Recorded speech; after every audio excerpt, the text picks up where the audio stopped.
All right. So the second victim was a guy named James Cyril Clark, and he is a gentleman who came right up to my table. He said, "Hey, I never come this way. Seems like I had to come up here today, and I met you." And so we chatted for like 45 minutes or an hour, and amazing conversation. The depth and breadth of this thing was unbelievable. One of the things he told me is he lives under the SkyTrain, and he moved here into the SkyTrain area in Lougheed Mall for the last 3 months he's been here.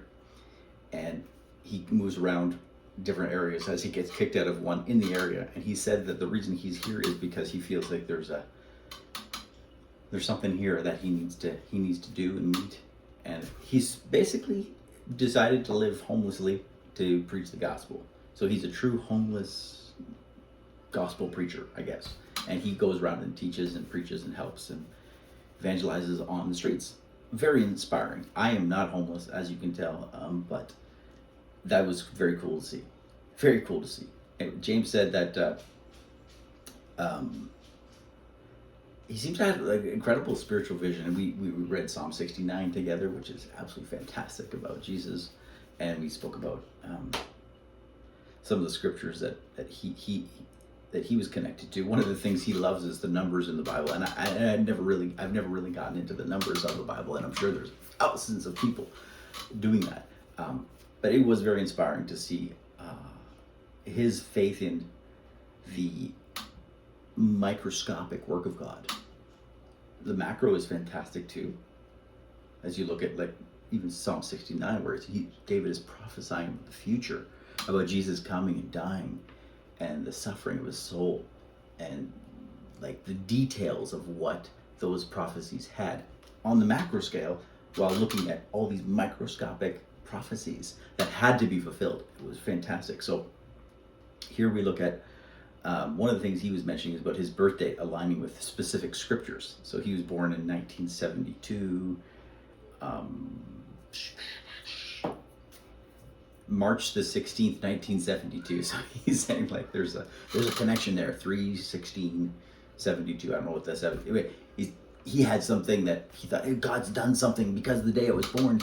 I was born for some reason, and it had purpose, which is really cool. I mean, it's really cool. And so I don't know what your birth date is. Mine's like October the 6th, 1983. So I have to find out what scriptures line up with that. It'd be pretty cool. Pretty cool to look into. I haven't done it yet. I will. Let me know what yours is, and if there's any verses that line up with your life. I was pretty inspired. He talked about angels. He talked about the need of the harvest. He talked about the need in different areas of society, where different ones are led to a specific calling of ministry, especially because he's in a homeless environment, preaching to homeless people as a homeless person, and there's no association or affiliation that supports him. And he says, I preach by faith. And I mean, my goodness, what an inspiration, and what a joy to see. Anyway, I hope and pray that we can keep him in our hearts, and that he keeps clean, keeps safe, unless he's not supposed to. But he has that courage, and doesn't have the fear to just be who he needs to be. I went for a walk the following morning after meeting. That was on December the 13th to find him. So we'd gone down the previous day on December. We'd gone down to Kohl's, and he said someone had stole his backpack, which happens all the time on the street apparently. And he said he loves to he'll buy a King James version, and he'll mark up all the different spots that he thinks are really relevant for someone to read. I guess he loves the King James version.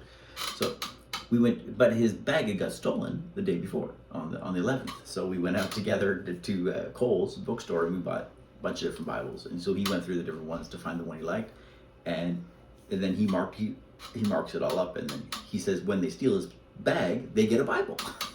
So that's pretty cool, right? Pretty visionary. So here we go down to get up.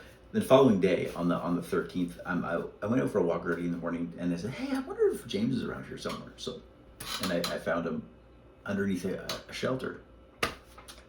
He'd chosen a white Bible, And he was underlining all these verses. He was like halfway through the Bible, just underlining different little spots and highlighting things and writing little notes, to really express this hope he has when someone steals from him, that they would receive the gospel. I don't know about you, but that's pretty fantastic to have that spirit. The man or woman who steals from you, if they could steal something from you that would lead them to Jesus. I mean,